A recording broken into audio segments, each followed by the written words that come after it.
Hello, जय हिंद, नमस्कार, राम राम सभी साथियों को। स्वागत है आप सभी का अपने यूट्यूब चैनल संदीप बिगनर में। आप सभी को पता है कि यूपी पुलिस कांस्टेबल का री एग्जाम होना है और इधर दूसरी साइड में आरपीएफ की न्यू वैकेंसी आई हुई है कांस्टेबल की और एसआई की।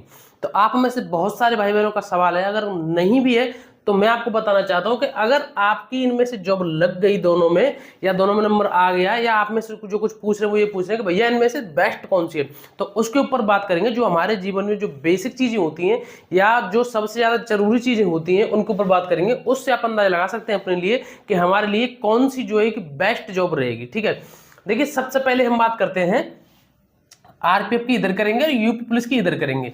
अभी इस सब कुछ करने के बाद फिर जो सबसे ज्यादा जरूरी है, इसको बिल्कुल देखना मत भूलना कि आरपीएफ और यूपी पुलिस इन दोनों की तुलना कब करें। ऐसा नहीं कि पहले से ही तुलना इनकी कर लें। तो देखिए सबसे पहले हम यहाँ बात करें, ये तो 10th लेवल की वैकेंसी, यानी कि इसमें 10th से फॉर्म भरा जाता है और इसमें 12th से फॉर्म भरा जाता है। अब ये क्वालिफिकेशन है, ये पहले से चलती आ रही, उस हिसाब से इससे ये अंदाजा नहीं लगा सकते कि यूपी पुलिस में ज्यादा पढ़े लिखे जाते हैं या इसमें कम जाते हैं, या इसमें ज्यादा इसमें कम, ऐसा कुछ भी नहीं है। बस इसमें क्वालिफिकेशन 10th मांग रखी है और इसमें 12th मांगते हैं। रही बात इसकी, तो ये ऑल इंडिया जॉब रहती है, इसमें ऑल इंडिया के फॉर्म भर सकते हैं लोग, इसमें भी भर सकते हैं, लेकिन इसमें जो जॉब करनी पड़ेगी वो ऑल इंडिया, आपको कहीं भी किसी भी रेलवे स्टेशन के लिए आपको नियुक्त किया जा सकता है, लेकिन इसमें आपको सिर्फ यूपी में ही जॉब करनी पड़ेगी। यहां अगर हम बात करें ट्रेनिंग की, तो आरपीएफ में जो आपकी ट्रेनिंग होती है, आरपीएफ में होती है आपकी 9 महीने की ट्रेनिंग, ठीक है, और यूपी पुलिस में होती है आपकी 6 महीने की ट्रेनिंग। ये तो हुई आपकी ट्रेनिंग की बात। अगर अब हम बात करें सैलरी की, तो देखिए इन दोनों में एक प्लस पॉइंट क्या है, बहुत ही अच्छी बात है कि आरपीएफ में भी 13 महीने की सैलरी मिलती है और यूपी पुलिस में भी 13 महीने की सैलरी मिलती है। अब आप कहेंगे भैया महीने तो 12 होते हैं, लेकिन 13 महीने की सैलरी कैसे मिलती है? तो किसी एक महीने में, आरपीएफ में किसी एक महीने में 12 में से किसी कोई एक महीना ऐसा है उन्होंने चुन रखा होगा कि उसमें वो डबल सैलरी डालते हैं। ठीक है, जब महीने की आती है उसमें डबल डालते हैं, तो इसलिए वो 13 महीने की जाती है। ऐसे यूपी पुलिस में जो डबल सैलरी आती है वो आती है मार्च के महीने में। ठीक है, हमारी जो सैलरी आती है जो मार्च के महीने में डबल आती है। ठीक है, यही अगर हम बात करें कैंटीन की सुविधा की, तो देखिए कैंटीन की सुविधा यहाँ भी मिलती है और कैंटीन की सुविधा यहाँ भी मिलती है। अब बात करेंगे, आपके दिमाग में चल रही हो कि क्या जो आर्मी में कैंटीन होती है उसके बराबर ही यहाँ छूट मिलती है? तो आर्मी के बराबर छूट नहीं मिलती, लेकिन आप जो मार्केट से सामान खरीदते हो ना, उस मार्केट से सस्ता मिलता है।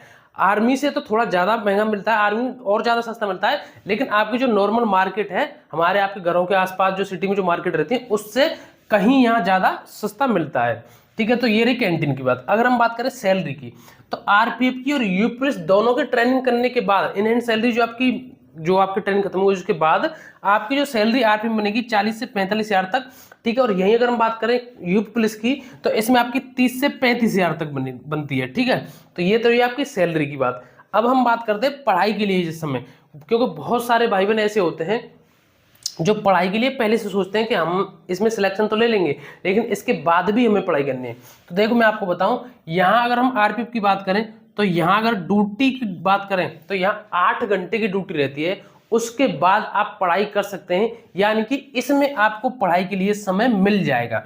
ठीक है, अब हम बात करें पढ़ाई के लिए समय इसमें यूपी पुलिस में, तो देखो मैं आपको बताऊं, इसमें देखो आपने नीचे देख रखी होगी कि यहाँ ड्यूटी कितनी है आरपीएफ की और यूपी पुलिस की। इन दोनों को एक ही बार में बता रहा हूँ कि दोनों चीजें एक दूसरे से जुड़ी हुई हैं, क्योंकि जो हमारा ड्यूटी का टाइम रहता है उसी से संबंधित हमें ये पता चलेगा कि हमारी ड्यूटी कितनी है और हमारे लिए कितना समय बचेगा। तो आरपीएफ की जो ड्यूटी रहती है वो रहती है 8 घंटे की। ठीक है, अगर हम यही बात करें यूपी पुलिस की, तो देखिए यूपी पुलिस में सिर्फ मैंने ड्यूटी लिख करके छोड़ दिया है, यहाँ आगे कुछ भी नहीं लिखा। क्यों? क्योंकि आपकी ड्यूटी 8 घंटे की भी हो सकती है, 12 घंटे की भी हो सकती है, 24 घंटे की भी हो सकती है। अब आप कहेंगे भैया ये फिक्स क्यों नहीं? क्योंकि यहाँ कुछ भी फिक्स नहीं है, यहाँ रहता है किस तरीके से, किस प्रकार की आपकी ड्यूटी है। जैसे अगर आपकी कहीं थाने पर है तो वहां उसके हिसाब से रहेगी, आपकी ट्रैफिक में चल रहे हो आप तो वहां उस हिसाब से रहेगी। जैसे अब चुनाव में ड्यूटी चल रही है, इस टाइम पर चुनाव चल रहे हैं, तो चुनाव के टाइम में दिन भर आपका जो जहां पर भी आप चुनाव करवा रहे हैं वहां पर आपकी ड्यूटी रहेगी। ठीक है, तो इस तरीके से ड्यूटी रहती है, ऐसा कोई फिक्स नहीं है।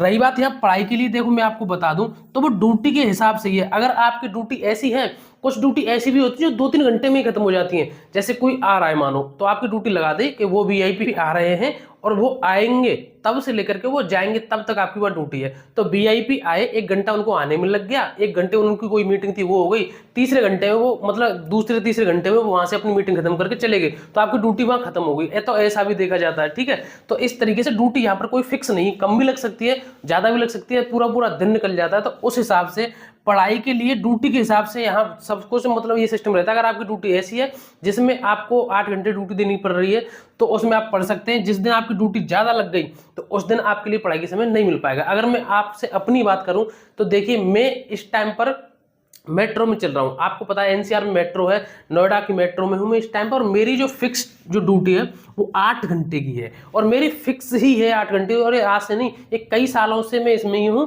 और इसी में मेरी 8 घंटे की ड्यूटी फिक्स चल रही है। तो मुझे, या आप कह सकते हो कि मेरे साथ जो भी यहाँ मेट्रो में नियुक्त हैं, जो भी भाई बहन, वो जितना चाहे उतना पढ़ सकते हैं 8 घंटे के बाद, ठीक है। यहाँ अपना रहने की और फ्लैट वगैरह की पूरी सुविधा बहुत अच्छी तरीके से मिल रही है, तो यहाँ आप पढ़ सकते हो। तो ड्यूटी के हिसाब से जो मैंने आपको बता दिया, ठीक है।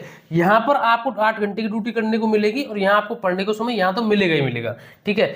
रही बात, मैं आपको अलग से एक बात और बता दूं कि जिसके अंदर मतलब पढ़ने का जज्बा रहता है ना, जिसके अंदर कुछ करने का जज्बा रहता है, वो ऐसी ड्यूटी में भी पड़ जाता है। आपने बहुत सारी न्यूज़ सुनी होंगी, मैं ये नहीं कह रहा कि यहाँ से आपका सिलेक्शन नहीं होगा, खूब होगा। अगर आपके अंदर कुछ करने का जज्बा है, आपके अंदर वो जोश है, तो आप यहाँ से भी पढ़ के निकल जाएंगे। आप हर साल, हर 6 महीने में, हर 2-4 महीने में न्यूज़पेपर में कहीं ना कहीं से सुनते होंगे कि यूपी पुलिस का कोई सिपाही या कोई दरोगा, कोई मतलब कहीं ना कहीं किसी न किसी अच्छी पोस्ट पर सिलेक्ट हो जाता है। क्यों? वो भी तो इसी तरीके से पढ़ते हैं यहाँ पर इन ड्यूटियों में। तो इस तरीके से अब बात आती है कि ये सब्जेक्ट वाली, देखिए यहाँ पर आपको मैं बहुत अच्छी बात बताऊंगा। देखिए, आपको पता है कि मैथ यहाँ आरपीएफ में भी आएगा और यूपी पुलिस में भी आएगा, रीजनिंग आरपीएफ में आएगी, यूपी पुलिस में भी आएगी, और जीकेजीएस आरपीएफ में भी आएगी और यूपी पुलिस में। लेकिन हिंदी सिर्फ आपकी यूपी पुलिस में आती है, ये आरपीएफ में नहीं आएगी। तो इसके लिए आपको अलग से सिर्फ एक सब्जेक्ट तैयार करनी है, बाकी आपका इन सबसे दोनों का काम चल जाएगा। तो आपके लिए एक प्लस पॉइंट हो सकता है, सिर्फ एक सब्जेक्ट वाली बात है। अब जो सबसे जरूरी बात है कि जो मैं यहाँ आपको कंपेरिजन करके बता रहा हूँ, इनका दोनों की जो तुलना करके बता रहा हूँ, ये आपको कब करनी है। देखिए, आपको पता है, आप और हम एक मध्यम वर्गीय परिवार से बिलोंग करते हैं। हमारे लिए सबसे पहली जो नीड रहती है, हमारी सबसे पहली जो जरूरत होती है, वो होती है नौकरी। और उसमें ये नहीं देखा जाएगा चाहे वो यूपी पुलिस हो या आरपीएफ हो। ये कब सोचा जाएगा? ये तब सोचा जाएगा जब आपके पास दोनों जो हो, आरपीएफ और यूपी पुलिस दोनों में अगर आपका सिलेक्शन हो जाता है, उसके बाद ये तुलना करनी चाहिए। न कि पहले से हमें कर लेनी चाहिए कि हम इसमें नहीं लगेंगे और इसमें लगेंगे, फिर इसमें भी नंबर नहीं आया तो ये भी चली जाएगा। ऐसे बहुत से लोग ये सोचेंगे हम इसमें ज्वाइन नहीं करेंगे, हम इसमें ज्वाइन करेंगे, तो इसमें तो आपने ज्वाइन की नहीं और इसमें भी नंबर नहीं आया तो ये भी चली जाएगा। इससे ये तुलना तभी हमको करनी है जब आपके हाथ में दोनों की जॉब हो, ठीक है। और जो मैंने आपको बताई ना, ये जो तुलना करी, इसके साथ साथ अपना फैमिली का भी ध्यान रखा जाता है।